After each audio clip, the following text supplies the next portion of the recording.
வெறுப்பின் சங்கிலியை உடைப்போம்.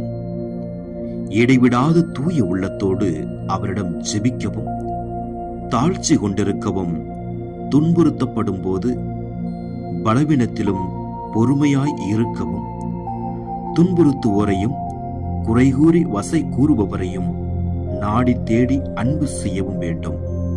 ஏனெனில் உங்கள் பகைவரை அன்பு செய்யுங்கள், துன்புறுத்துவோருக்கும் புறம் கூறுவோருக்கும் ஜெபியுங்கள் என்று ஆண்டவர் கூறுகின்றாரே.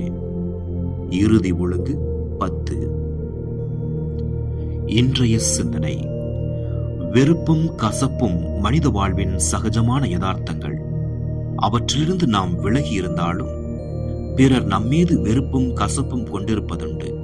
அதற்கு நம்மிடம் இருக்கும் காரணங்கள் என்னவென்று அறிந்து களைந்தெறிய நாம் கடமைப்பட்டுள்ளோம். அத்தகைய முயற்சியை நாம் எடுக்காமல் விட்டுவிட்டால் அவர் வெறுப்பு என்ற நெருப்பில் வெந்து எரிந்து போக நாம் விட்டுவிடுகின்றோம்.